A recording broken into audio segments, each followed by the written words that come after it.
Saturday ആണ് കേട്ടോ. നമ്മൾ എന്താ ചെയ്യാൻ പോകുന്നത് വെച്ചാൽ വെറുതെ ഇങ്ങനെ ഇരുന്നപ്പോൾ നമുക്ക് തോന്നി ഇവിടെ ചെന്നൈ ട്രേഡ് സെൻറ്ററിൽ എന്തോ എക്സിബിഷൻ നടക്കുന്നുണ്ട്. അപ്പോൾ നമുക്ക് തോന്നി വെറുതെ പോയിട്ട് വരാം. അപ്പോൾ സമയം നട്ടുച്ചയാണ്, സമയം 12:05. ഇപ്പോഴാണ് നമ്മൾ പോകുന്നത്. കരിഞ്ഞു പോകുന്നു തോന്നുന്നു. നമ്മൾ ഒരു കുപ്പി വെള്ളം എടുത്തിട്ട്, ചെറിയൊരു കുപ്പി വെള്ളമൊക്കെ എടുത്തിട്ടാണ് പോകുന്നത്. അപ്പോൾ come on guys. അങ്ങനെ നമ്മൾ ഇറങ്ങി കേട്ടോ. ഈ മൊത്തം മൂടിക്കെട്ടി പോകുന്നുണ്ടെന്ന് വെച്ചാൽ നമ്മൾ 2 വീലറിലാണ് പോകുന്നത്. Trade centre, Chennai trade centre ശരിക്കും നമ്മൾ, അതായത് രാമപുരത്ത് നിന്നും ഏകദേശം ഒരു 5 മിനിറ്റ് ദൂരമേ ഉള്ളൂ. മാക്സിമം വന്നാൽ ഒരു 10 മിനിറ്റ് ട്രാഫിക്കൊക്കെ ഉണ്ടെങ്കിൽ കേട്ടോ. പിന്നെ ട്രേഡ് സെൻറ്ററിലുള്ള വലിയ പ്രത്യേകത എന്ന് പറഞ്ഞാൽ ഒരുപാട് സ്പേസ് ഉണ്ട്, അതുപോലെ തന്നെ ഉള്ളിൽ നിറയെ മരങ്ങളുണ്ട്. അപ്പോൾ നമുക്ക് പുറത്തുനിന്ന് ഉള്ള ചൂട് അത്ര നമുക്ക് ഫീൽ ചെയ്യില്ല. ചെന്നൈ പൊതുവേ ചൂടാണ്, ഈ മരമൊക്കെ ഇങ്ങനെ ഉള്ളതുകൊണ്ട് നമുക്ക് വലിയ ചൂട് അങ്ങനെ ഫീൽ ചെയ്യില്ല. പിന്നെ ഞങ്ങൾ പോയ സമയത്താണേലും വീക്ക് ഡേയ്സ് ആയിരുന്നില്ല, ലീവുള്ള ദിവസമായിരുന്നു. അതുകൊണ്ട് തന്നെ പാർക്കിംഗ് ഒക്കെ ഫുള്ള് ബുക്ക്ഡ് ആയിരുന്നു. നമ്മൾ പിന്നെ വെയിലത്താണ് നമ്മൾ വണ്ടി വെച്ചത്. ഇവിടെ പ്രധാനമായിട്ട് എന്താ പരിപാടി എന്ന് വെച്ചിട്ടുണ്ടെങ്കിൽ നമ്മുടെ മെയിനായിട്ടുള്ള ഇലക്ട്രോണിക്സ് ബ്രാൻഡില്ലേ, അതിപ്പോൾ നമ്മുടെ IFB, ബോഷ് അതുപോലുള്ള സാധനങ്ങളുടെയൊക്കെ പുതിയതായിട്ട് അവർ ലോഞ്ച് ചെയ്തിട്ടുള്ള സാധനങ്ങൾ, അതിപ്പോൾ മിക്സി ആയിക്കോട്ടെ, ഡിഷ് വാഷർ, അങ്ങനെയുള്ള കുറേ സാധനങ്ങളുടെ സാധനങ്ങളിൽ നിന്നും അഡ്വാൻസ്ഡ് ആയിട്ട് കുറച്ച് ടെക്നോളജി ഒക്കെ യൂസ് ചെയ്തിട്ടുള്ള സാധനങ്ങൾ ഒരു എക്സിബിഷൻ പോലെയാണ്. നമുക്ക് ഇവിടുന്ന് വേണമെങ്കിൽ ബുക്ക് ചെയ്തിട്ട് പിന്നെ അവരുടെ ഷോറൂമിൽ പോയി എടുക്കാം, അങ്ങനെയായിരുന്നു. പിന്നെ ഈ നടന്നു പോകുന്ന സ്ഥലം ഈ റെഡ് ഇട്ടുകൊണ്ട് തന്നെ കണ്ണിലേക്ക് നല്ല കുത്തി കയറുമായിരുന്നു കേട്ടോ. നമുക്കൊന്നും അങ്ങനെ പ്രോപ്പറായിട്ട് കാണാൻ പറ്റില്ല, കണ്ണിലേക്ക് കുത്തുന്നൊരു എഫക്റ്റ് ആയിരുന്നു. പിന്നെ ഉള്ളിലോട്ട് നമ്മളിങ്ങനെ പോകുന്ന സമയത്ത് ഈ നമ്മളെന്താ പറയുക, നമ്മൾ ഉള്ളിലോട്ട് ഇങ്ങനെ സെയിൽസ്മാൻ ആൾക്കാരിങ്ങനെ ഓരോ ഷോറൂമിലേക്ക് ഇങ്ങനെ വിളിച്ചുകൊണ്ട് പോകും കേട്ടോ. അവർ ഭയങ്കരമായിട്ട് നമ്മളെ ക്യാമ്പയിൻ ചെയ്യുന്നുണ്ടായിരുന്നു, എന്താ സാർ വേണ്ടത് എന്താണെന്ന് ചോദിച്ചിട്ട്. അങ്ങനെ നമ്മൾ ഓരോ ഷോറൂമിലും ഓരോന്ന് എന്താ പുതിയതായിട്ടുള്ളതെന്ന് ഇങ്ങനെ കണ്ടുപോയി. നമ്മൾ പ്രത്യേകിച്ചൊന്നും മേടിക്കാനല്ല പോയത്, വെറുതെ ഒന്ന് പോയി കണ്ടിട്ട് വരാം എന്ന് വിചാരിച്ചിട്ടാണ്. അപ്പോഴാണ് നമ്മൾ ഈ ഡിഷ് വാഷർ കണ്ടത്. അപ്പോൾ ഡിഷ് വാഷറൊക്കെ ഇപ്പോൾ ഭയങ്കര തരംഗമായിട്ട് നിൽക്കുന്നൊരു ടൈമാണ്. അപ്പോൾ ഇതിലെന്താണെന്ന് വെച്ചാൽ നമ്മൾ ഓൾറെഡി ഉള്ള ഡിഷ് വാഷറിന് കുറച്ച് അഡ്വാൻസ്ഡ് ആയിട്ടുള്ള പരിപാടികളാണ് ഉള്ളത്. പിന്നെ ഏറ്റവും ഇൻട്രസ്റ്റിംഗ് ആയിട്ട് തോന്നിയൊരു സാധനം ഇത് മിക്സിയാണ്. സാധാരണ നോർമൽ നമ്മൾ ഉപയോഗിക്കുന്ന മിക്സിയിൽ നിന്നും ഇതെന്താ വ്യത്യാസം എന്ന് വെച്ചിട്ടുണ്ടെങ്കിൽ, നമ്മൾ ചട്നിയും കാര്യങ്ങളൊക്കെ അരച്ച് വെച്ചിട്ടുണ്ടെങ്കിൽ അത് വൈകുന്നേരം ആകുമ്പോഴത്തേക്ക് ചീത്തയായി പോകും. അപ്പോൾ ഇതിലെന്താ ചെയ്യുന്നത് വെച്ചിട്ടുണ്ടെങ്കിൽ, ആ റൈറ്റ് സൈഡുള്ള സാധനം നമുക്ക് ജാറിൻ്റെ മേലെ വെച്ചിട്ട് അതിൽ നിന്നുള്ള എയർ സക്ക് ചെയ്തെടുത്ത് കളയും. അങ്ങനെയാണെങ്കിൽ അവർ പറയുന്നത് വൈകുന്നേരം ആകുമ്പോഴത്തേക്കും ഇതിൻ്റെ ഫ്ലേവേഴ്സ് ഒന്നും നഷ്ടപ്പെടില്ല, അതുകൊണ്ട് തന്നെ അത് ചീത്തയാവില്ല എന്നാണ് അവർ പറയുന്നത്. പിന്നെ ഈ ഗ്യാസ് എന്താണെന്ന് വെച്ചിട്ടുണ്ടെങ്കിൽ, ഈ ഗ്യാസിൻ്റെ മുകളിൽ ബർണർ നമുക്ക് മാറ്റി വെച്ചിട്ട് കൗണ്ടർ ടോപ്പ് പോലെ യൂസ് ചെയ്യാം എന്നുള്ളതാണ് കാട്ടുന്നത്. അതൊരു അടിപൊളി സംഭവമായിട്ട് തോന്നി.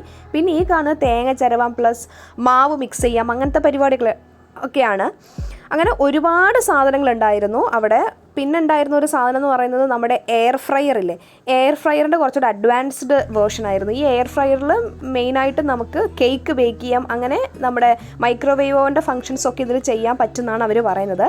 എനിക്ക് ഈ ഒരു ഏരിയയിൽ അത്ര വലിയ ഇൻട്രസ്റ്റ് ഇല്ല, പക്ഷേ ഹസ്ബൻഡ് വർക്ക് ചെയ്യുന്നത് മെക്കാനിക്കൽ സൈഡാണ്. അപ്പോൾ പുള്ളിക്കാരൻ ഇങ്ങനത്തെ കാര്യങ്ങളൊക്കെ ഭയങ്കര ഇഷ്ടമാണ് കേട്ടോ. അപ്പോൾ അങ്ങനെയാണ് നമുക്കിതൊന്ന് കണ്ടിട്ട് വരാം എന്ന് കരുതി പോയത്.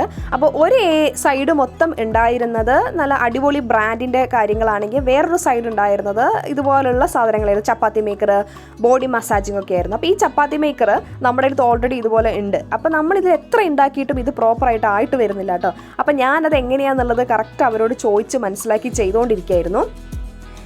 ഇതുപോലെ പല ഫെസ്റ്റിവലിൽ അത് കണ്ടിട്ടുണ്ടെങ്കിലും ഇതുവരെ വീട്ടിലത് പ്രോപ്പറായിട്ട് ഉണ്ടാക്കിയിട്ട് നമുക്ക് വന്നില്ല. അപ്പോൾ അയാൾ എനിക്ക് പ്രോപ്പറായിട്ട് ആ ചേട്ടൻ എങ്ങനെയാണ് അതിൽ വെക്കേണ്ടതെന്നും ഏത് പരിവാകുമ്പോൾ തിരിച്ചിടണം എന്നൊക്കെ എനിക്കിങ്ങനെ പറഞ്ഞു തരുന്നത്. അപ്പോൾ ഞാൻ കറക്റ്റ് അത് തൊട്ട് നോക്കി മറിച്ച് നോക്കി അവിടെ ശരിക്കും ഒരു ക്ലാസ് അറ്റൻഡ് ചെയ്യുന്ന പോലെയായിരുന്നു. കറക്റ്റ് ഞാനത് പഠിച്ച് മനസ്സിലാക്കി വെച്ചു. അങ്ങനെ അവസാനം പുള്ളിക്കാരൻ എന്നോട് പറഞ്ഞു, നമുക്ക് ആ സാധനം കൊണ്ടുവന്നിട്ട് നമുക്ക് എക്സ്ചേഞ്ച് ചെയ്യാം, പക്ഷേ നിങ്ങൾ പൈസ പേയ്മെൻറ്റ് ചെയ്യണം, എങ്കിൽ നമുക്ക് ആ മെഷീൻ എക്സ്ചേഞ്ച് ചെയ്ത് തരാമെന്നൊക്കെ പറഞ്ഞു കേട്ടോ. അപ്പോൾ എന്നോട് ഇങ്ങനെ പറഞ്ഞു തരികയാണ്, ഈ സ്ഥലം ബ്രൗൺ ആയി വരുമ്പോൾ തിരിച്ചിടണം, പിന്നെ ഇങ്ങനെ ആക്കിയാൽ ഫുൾക്ക വരും എന്നൊക്കെ അവർ ചെയ്തു തരുമ്പോൾ പ്രോപ്പറായിട്ട് വരുന്നുണ്ട്. പക്ഷേ വീട്ടിൽ നമ്മൾ ഉണ്ടാക്കി നോക്കിയിട്ട് ഇതുവരെ നമുക്ക് പ്രോപ്പറായിട്ട് ചപ്പാത്തി മേക്കറിൽ ഉണ്ടാക്കാൻ പറ്റിയിട്ടില്ല കേട്ടോ. പിന്നെ പുള്ളിക്കാരൻ പറഞ്ഞ വേറൊരു കാര്യം എന്ന് പറയുന്നത്, ഇതിൽ നമുക്ക് ദോശ ഉണ്ടാക്കാമെന്ന് പറഞ്ഞിട്ട് ദോശ ഉണ്ടാക്കി കേട്ടോ. അപ്പോൾ കറക്റ്റായിട്ട് നമുക്ക് നല്ല രീതിക്ക് അതിൽ ദോശ ഒഴിച്ചപ്പോൾ ദോശച്ചട്ടിയിലൊക്കെ നമ്മൾ ദോശ ഉണ്ടാക്കുന്ന പോലെ തന്നെ ദോശയായിട്ട് വന്നിട്ടുണ്ട്. പിന്നെ പറഞ്ഞു ഇതിൽ നമുക്ക് ഓംലെറ്റ് ഉണ്ടാക്കാം, സാൻഡ്വിച്ച് ഉണ്ടാക്കാം എന്നൊക്കെ പറഞ്ഞു കുറേ അയാളിങ്ങനെ പറഞ്ഞ് പരമാവധി സാധനം നമ്മളിലേക്ക് എത്തിക്കാൻ വേണ്ടി ഞങ്ങൾ ട്രൈ ചെയ്യുന്നുണ്ട് കേട്ടോ. അങ്ങനെ അതൊക്കെ കണ്ടു കഴിഞ്ഞിട്ട് പിന്നെ ഞങ്ങൾ നേരെ പുറത്തേക്ക് ഇറങ്ങി. നമ്മൾ ഉള്ളിൽ കയറി കണ്ടു, ഭയങ്കര വെയിലാണ്, ഒടുക്കത്തെ തിരക്കുമാണ്. കുറച്ചെന്തൊക്കെയോ കണ്ടിട്ട് നമ്മൾ പെട്ടെന്ന് തന്നെ പുറത്തേക്ക് ഇറങ്ങി.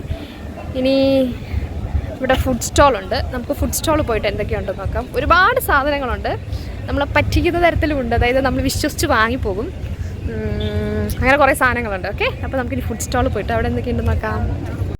നമ്മൾ പിന്നെ അങ്ങനെ ഫുഡ് സ്റ്റോളിൻ്റെ അങ്ങോട്ടേക്ക് പോയിട്ടോ. അപ്പോൾ ഈ ഫുഡ് സ്റ്റോളിൻ്റെ അടിയിൽ നിൽക്കാൻ പറ്റുന്നുണ്ടായിരുന്നില്ല, ഭയങ്കര ചൂടായിരുന്നു. ആ ഷീറ്റും കൂടെ ആയതുകൊണ്ട് പിന്നെ വലിയ ഇതൊന്നും ഉണ്ടായിരുന്നു. ജസ്റ്റ് ഒരു ജ്യൂസ് ഷോപ്പും പിന്നെ ഓംലെറ്റ് പിന്നെ ഈ കുഴിപ്പനിയാരം പിന്നെ ലഞ്ച് അത്രയും മാത്രമേ അവിടെ ഉണ്ടായിരുന്നുള്ളൂ. അപ്പോൾ നമ്മൾ ശരി കുഴിപ്പനിയാരം കഴിക്കാമെന്ന് വിചാരിച്ചിട്ട് കുഴിപ്പനിയാരം കഴിക്കാൻ പോയി.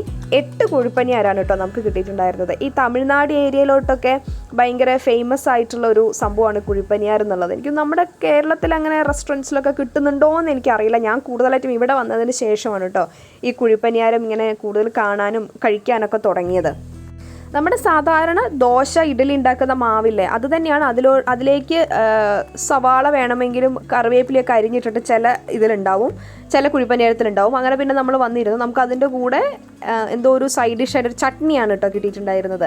ഭയങ്കര ചൂടും അതിൻ്റെ കൂടെ ചൂട് കുഴിപ്പനിയാരം കൂടെ കഴിച്ചിട്ട് പ്രത്യേക ഫീലായിരുന്നു കേട്ടോ.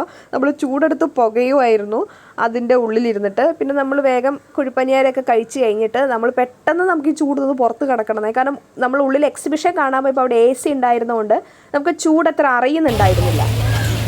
ഹലോ, നമ്മളവിടുന്ന്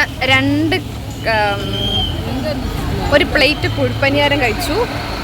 നമ്മളിനി പോവാണേ. ഭയങ്കര ഒടുക്കത്തെ വെയിലാണ് കേട്ടോ നമ്മുടെ ചെന്നൈ ട്രേഡ് സെൻറ്റർ. നമ്മൾ പ്രത്യേകിച്ചൊന്നും വാങ്ങിച്ചില്ല, കുറേ സാധനങ്ങളൊക്കെ നോക്കി എന്നിട്ടങ്ങ് ഇറങ്ങി. നമ്മുടെ പരിപാടി എന്താ വെച്ചാൽ നമുക്ക് അടുത്തായിട്ട് ഫുഡ് കഴിക്കണം. ഇപ്പോൾ സമയം 2 മണിയായിട്ടോ. ഓക്കെ, നമ്മൾ നമ്മുടെ വണ്ടി പാർക്ക് ചെയ്ത് അങ്ങോട്ടേക്ക് പോവാണ് കേട്ടോ. വണ്ടി നമ്മളിവിടെയാണ് പാർക്ക് ചെയ്തത്. ഫുഡ് കഴിക്കാൻ പിന്നെ നമ്മൾ നേരെ വിട്ടത് നമ്മുടെ ഏറ്റവും ഫേവററ്റ് ആയിട്ടുള്ള സുക്കുബായ് ബിരിയാണിയിലേക്കാണ് കേട്ടോ. അപ്പോൾ സുക്കുബായ് ബിരിയാണി പോയിട്ട് നമ്മൾ ഒരു ചിക്കൻ ബിരിയാണി കേട്ടോ ഓർഡർ ചെയ്തിട്ടുണ്ടായിരുന്നു. കാരണം എനിക്ക് ഇവിടെ തമിഴ്നാട്ടിലൊരു ബിരിയാണി നമ്മുടെ നാട്ടിൽ വെച്ച് വ്യത്യാസമായി തോന്നിയത് എന്താണെന്ന് വെച്ചാൽ ടേസ്റ്റ് തീർച്ചയായും വ്യത്യാസമുണ്ട്, ക്വാണ്ടിറ്റി ഒരുപാടുണ്ട് നമ്മുടെ ഇവിടുത്തെ ബിരിയാണി. അപ്പോൾ ഒരാൾക്ക് മേടിച്ചിട്ടുണ്ടെങ്കിൽ തന്നെ അത് 2 പേർക്ക് ഷെയർ ചെയ്യാന്നുള്ള രീതിയിലാണ്.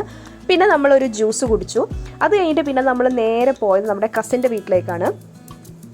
അവിടുന്ന് എല്ലാവരും കൂടെ ഞങ്ങൾ പോണ്ടി ബസാറിൽ പോയിട്ടോ. അപ്പോൾ ചെന്നൈയിൽ ഈവനിങ് സ്പെൻഡ് ചെയ്യാൻ പറ്റിയ ഏറ്റവും ബെസ്റ്റ് ആയിട്ടുള്ളൊരു സ്ഥലം, അതായത് ഷോപ്പിങ്ങിനൊക്കെ ഏറ്റവും അടിപൊളിയായിട്ടുള്ളൊരു സ്ഥലം എന്ന് പറയുന്നതാണ് ഈ പോണ്ടി ബസാർ. അപ്പോൾ ഈ പോണ്ടി ബസാറിൽ ഇങ്ങനെ സ്ട്രീറ്റിൽ ഈവനിങ്ങിൽ എപ്പോഴും ഇങ്ങനെ നല്ല ലൈവ് മ്യൂസിക് ഉണ്ടാവും. ഓരോ ബാൻഡ് വന്നിട്ട് അവർ ഓരോ പരിപാടി അവതരിപ്പിക്കുന്നുണ്ടാവും. അങ്ങനെ അതെല്ലാം കഴിഞ്ഞ് കഴിഞ്ഞിട്ട് ഫുഡൊക്കെ കഴിച്ചിട്ട് പിന്നെ ഞങ്ങൾ നേരെ വീട്ടിലേക്ക് വന്നു കേട്ടോ. വീട്ടിലേക്ക് വരുന്നതിന് മുമ്പ് ഞങ്ങളൊരു ജ്യൂസ് കുടിച്ചു. ഞങ്ങൾ സ്ഥിരം ജ്യൂസ് കുടിക്കുന്ന ഒരു സ്പോട്ടാണ്. നമ്മൾ നിൽക്കുന്നത് ഒരു കോളേജിൻ്റെ ഏരിയയിലാണ്. അപ്പോൾ ഇതുപോലെ ഒരുപാട് ഫുഡ് സ്പോട്ട് ഉണ്ട്. ഈ ജ്യൂസ് ഷോപ്പ് എനിക്ക് തോന്നുന്നു മിക്ക ടൈമും ഓപ്പൺ ആയിരിക്കും. അങ്ങനെ ലേറ്റ് നൈറ്റൊക്കെ ഇതുണ്ട് കേട്ടോ. പിന്നെ ഹോം ഡെലിവറി ആണെങ്കിലും ഇവർക്കുണ്ട്. അപ്പോൾ അങ്ങനെ ജ്യൂസൊക്കെ കുടിച്ചിട്ട് ഞങ്ങൾ ആ ഒരു ദിവസം അവസാനിപ്പിച്ചു.